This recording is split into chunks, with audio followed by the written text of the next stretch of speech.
Good morning to everyone. Today we are going to learn about control release formulations. So here we have the introduction for that. Control release formulations are advanced drug delivery system designed to release drug at a predetermined constant rate for a specific period of time independent of physiological conditions. यहाँ पे हमको ये कहना चाहते हैं कि जो control release formulations होती है वो एडवांस ड्रग डिलीवरी सिस्टम्स हैं. एडवांस मतलब कि वो कन्वेंशनल नहीं है. एडवांस मतलब कि उसमें जैसे कि इमीडिएट ड्रग रिलीज़ हो जाता है कन्वेंशनल ड्रग डिलीवरी सिस्टम के अंदर. यहाँ पे वैसे नहीं होता है. यहाँ पे pro long period of time के लिए मतलब कि जैसे सस्टेनेड रिलीज फॉर्मुलेशंस है वो भी एडवांस ड्रग डिलीवरी सिस्टम है. वैसे ही कंट्रोल ड्रग रिलीज़ भी जो है कंट्रोल रिलीज फॉर्मुलेशंस वो भी एक एडवांस अप्रोच है. तो यहाँ पे इमीडिएट रिलीज़ नहीं होता. यहाँ पे प्री डिटरमाइनेड एंड कांस्टेंट रेट पे ड्रग का जो है वो रिलीज़ होता है और वो इंडिपेंडेंट है than the physiological condition. Physiological conditions उस पर कोई भी वर्कआउट नहीं करती है.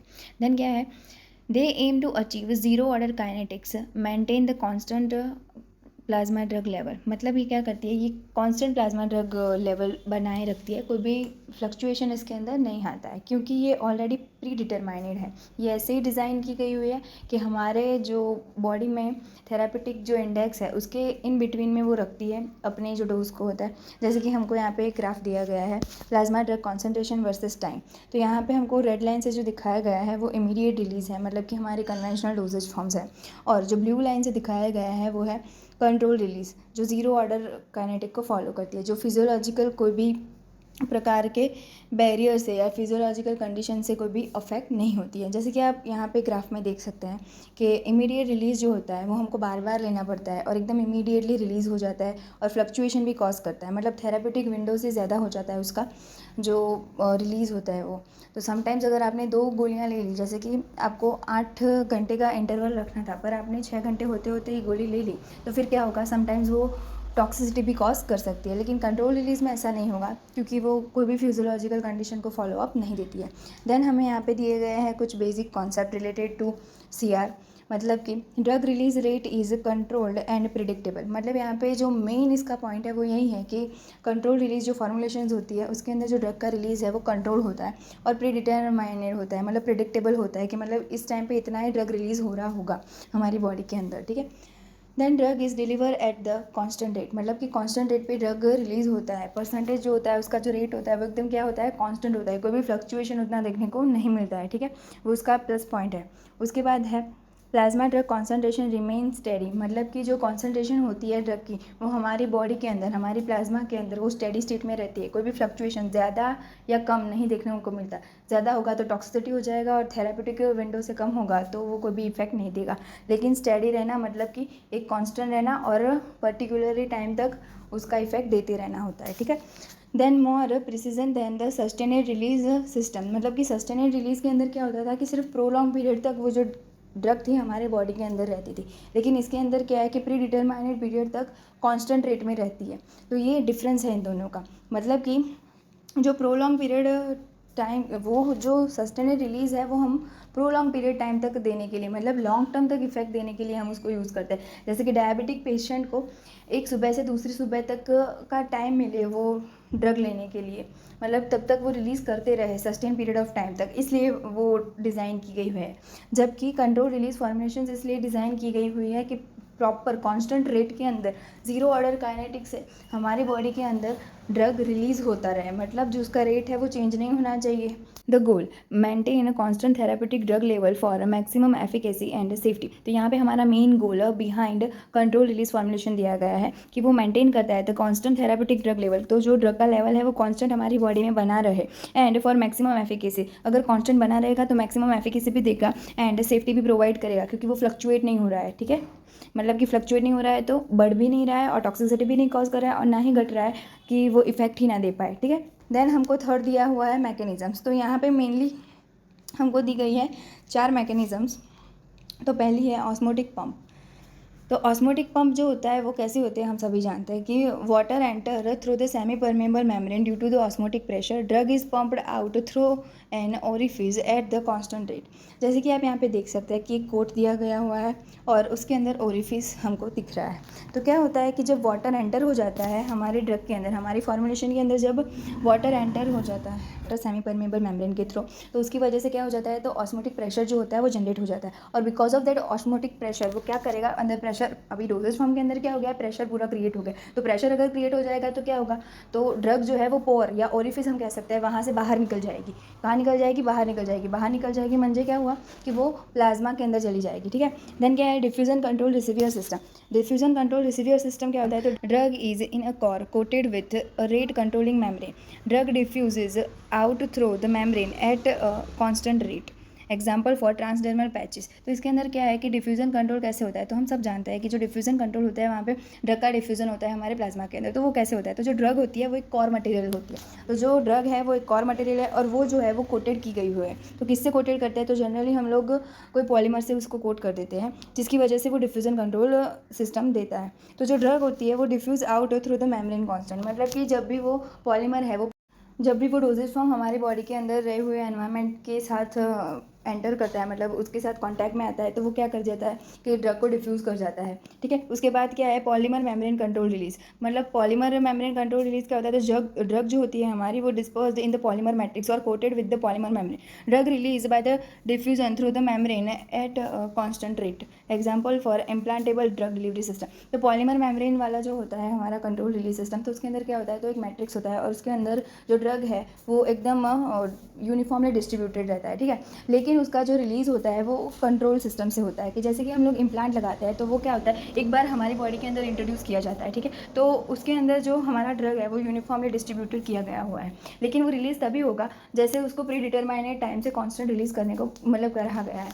जितने भी हमारे एग्जाम्पल फॉर इम्प्लांट्स होते हैं कॉन्ट्रासेप्टिव के या कोई भी, तो वो जब भी इंट्रोड्यूस किए जाते हैं बॉडी में तो वो 1 ईयर तक रहते हैं या 6 महीने तक रहते हैं। तो उसको वैसे ही रिलीज़ किया गया होता है, उसके अंदर हार्मोन्स होते हैं वगैरह, जो रिलीज़ होते हैं वो कांस्टेंट रेट से होते जाते हैं और हमको इफेक्ट देते जाता है। ठीक है।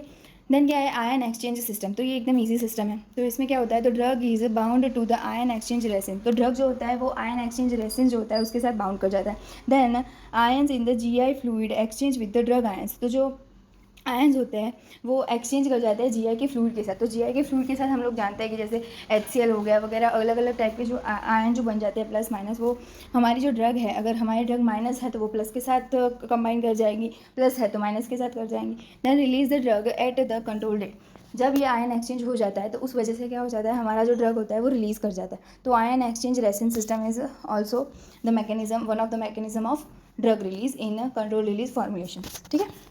Then we have the advantages for control release formulations. Control release formulations में क्या होता है, कांस्टेंट प्लाज्मा ड्रग कॉन्सेंट्रेशन होता है। कांस्टेंट प्लाज्मा ड्रग कॉन्सेंट्रेशन जैसे कि आपने यहाँ पे ग्राफ में भी देखा था कि वो कांस्टेंट रखता है हमारी बॉडी में, उसको फ्लक्चुएट नहीं होने देता है, ड्रग के रिलीज को फ्लक्चुएट नहीं होने देता है। ठीक है। Then minimum peak through the fluctuation, मतलब मिनिमम पिक देता है, फ्लक्चुएशन उतना नहीं होता है जितना बाकी इमीडिएट रिलीज में होता है और किसी भी सस्टेनेड रिलीज में भी समटाइम्स हो सकता है अगर फ्लक्चुएशन, क्योंकि वो टारगेटिंग प्रोलॉन्ग टाइम तक दिया जा रहा है। ठीक है। वो फर्स्ट ऑर्डर काइनेटिक्स को फॉलो करता है, लेकिन ये जीरो ऑर्डर काइनेटिक्स को फॉलो करता है, मतलब कोई भी फिजियोलॉजिकल कंडीशन यहाँ पे अप्लाई नहीं होगी। ठीक है। Then reduce the toxicity. Reduce क्यों करेगा टॉक्सिसिटी, क्योंकि यहाँ पे जो है वो ड्रग का रिलीज जो है वो कंट्रोल है और कॉन्स्टेंट है। ठीक है। देन क्या है, improve the therapeutic efficacy. Improve करेगा थेरापेटिक एफिकेसी, क्योंकि ये इतने सारे बेनिफिट्स दे रहा है, कांस्टेंट रिलीज दे रहा है, कोई भी फ्लक्चुएशन नहीं है, तो क्या करेगा वो इंप्रूव करेगा ना हमारी थेरापेटिक एफिकेसी को। उसके बाद क्या है कि एनहांस द पेशेंट कंप्लेंस, क्योंकि इंप्रूव हो गया हमारा थेरापेटिक एफिकेसी तो पेशेंट का भी एनहांस हो जाएगा ना कंप्लेंस। ठीक है। वो भी कंपेटेबल कर जाएगा।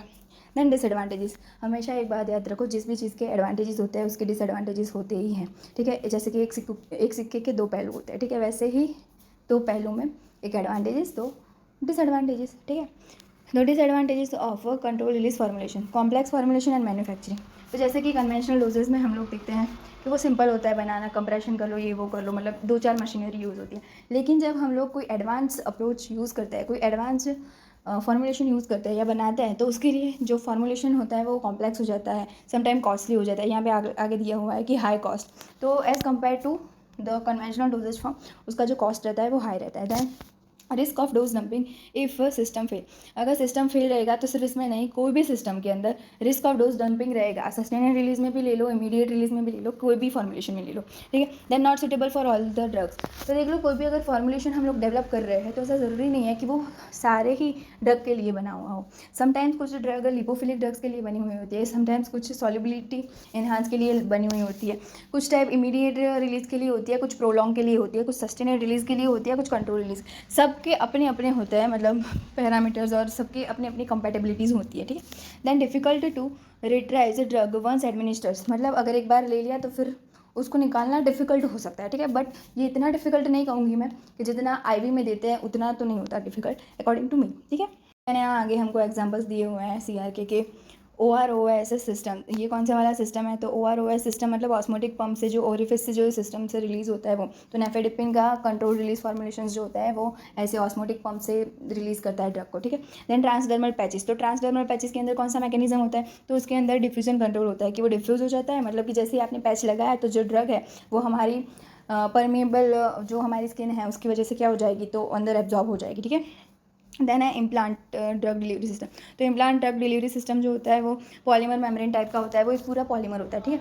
और उसके साथ जो वो मतलब कैरियर टाइप का होता है और उसके अंदर ड्रग होता है, तो उसको हम लोग इंट्रोड्यूस करते हैं हमारी बॉडी के अंदर, छोटा सा कट लगा के और फिर इंट्रोड्यूस कर देते हैं, ठीक है। देन है micro capsulated systems. Micro capsulated अभी वाइडली यूज़ हो रहा है, तो अभी कैसे सक्सेसफुल हुआ है? मोस्टली तो वो आयन बेस्ड है, ठीक है। आयन एक्सचेंज की वजह से वो ज़्यादा चल रहा है, ठीक है। देन क्या है, हमको की डिफरेंसेस दिए गए हैं sustained release versus control release formulations के, ठीक है। तो रिलीज़ का जो पैटर्न होता है वो सस्टेनेड रिलीज़ के अंदर स्लो और प्रोलॉन्ग होता है, और कंट्रोल रिलीज़ के अंदर कांस्टेंट एंड कंट्रोल्ड होता है। काइनेटिक्स जैसे कि हम ऑलरेडी स्टडी कर चुके हैं गाइस, कि सस्टेनेड रिलीज जो फॉर्मुलेशंस होता है उसके अंदर फर्स्ट ऑर्डर काइनेटिक्स को वो फॉलो करता है, और डिफ्यूजन मतलब कि higher concentration to lower concentration. जब जब कॉन्सेंट्रेशन चेंज होता रहेगा उसका जो ग्राफ है वो चेंज होता रहेगा, इन द सेंस कि अगर हायर कॉन्सेंट्रेशन है तो उस तरीके से एलिमिनेशन होगा, जैसे जैसे कॉन्सेंट्रेशन घटेगा तो वैसे वैसे एलिमिनेशन पे इफेक्ट होगा। लेकिन यहाँ पे कांस्टेंट का मतलब क्या है कंट्रोल रिलीज फॉर्मुलेशंस के अंदर? तो जीरो के अंदर मतलब अगर कोई formulation like control release formulation follow up दे रही है जीरो ऑर्डर काइनेटिक्स में, तो 100 mg का जो ड्रग है वो 1 घंटे बाद 80 mg और 1 घंटे बाद 60 mg, देन 1 घंटे बाद 40 mg, ऐसा रहेगा जीरो ऑर्डर में। लेकिन अगर वो फर्स्ट ऑर्डर काइनेटिक को करता है तो क्या होगा कि पहले 100 mg लिया है ड्रग, ठीक है, उसके अंदर परसेंटेज वाइज जो है वो डिक्रीज़ होने लगेगा, मतलब कि 100 mg है तो उसका 50% कितना हो गया, 50 हो जाएगा। देन 50 का 50% कितना हो गया, 1 घंटे बाद 25 हो जाएगा। देन 25 का 50% कितना हो गया, 12.5 हो जाएगा। ये किसके लिए है? फर्स्ट ऑर्डर के लिए। फर्स्ट ऑर्डर के लिए हमेशा परसेंटेज मायने नहीं रखते हैं, जबकि जीरो ऑर्डर के लिए कांस्टेंट जो रेट है वहीं से रिलीज़ होता है, मतलब कि अगर 20 mg हो रहा है तो कितनी भी कॉन्सेंट्रेशन हो कोई फ़र्क नहीं पड़ता, 20 mg ही इलिमिनेट होगा। देन प्लाज्मा लेवल, तो सम फ्लक्चुएशन देखने को मिलता है सस्टेनेड रिलीज के अंदर, लेकिन कंट्रोल रिलीज के अंदर वो कांस्टेंट है, मतलब ऑलमोस्ट कांस्टेंट रहता है, ठीक है। देन क्या है, सस्टेनेड रिलीज जो फॉर्मुलेशन है उसके अंदर कॉम्प्लेक्सिटी मॉडरेट है as compare to immediate release and control release, but control release के अंदर जो कॉम्प्लेक्सिटी है वो हायर रहेगा, ठीक है, क्योंकि उसको कांस्टेंट रेट पे रिलीज़ करना है, तो उसके लिए कुछ मशीनरी कुछ दिमाग ज़्यादा रखेगा, ठीक है। देन क्या है, कॉस्ट। तो कॉस्ट दोनों का ही मैं मॉडरेट बोलूँगी या कंट्रोल का हायर बोलूँगी, लेकिन सस्टेन का उतना तो लो नहीं होता है, क्योंकि सस्टेन का as compare to according to me as compare to immediate release ज़्यादा रहता है, ठीक है। Then conclusion, control release formulation precisely regulate the drug release to maintain the constant plasma drug level within the therapeutic window, मतलब कि इसमें जो हमारा ड्रग है वो कांस्टेंट रेट में इलिमिनेट होता है, कांस्टेंट रेट रखता है हमारी थेरापेटिक विंडो के अंदर, ठीक है। They improve the patient compliance, reduce the side effects and enhance the therapeutic effectiveness compared to the conventional dosage form. Hope so that all you like this video, all you understand by this video. Thanks for watching.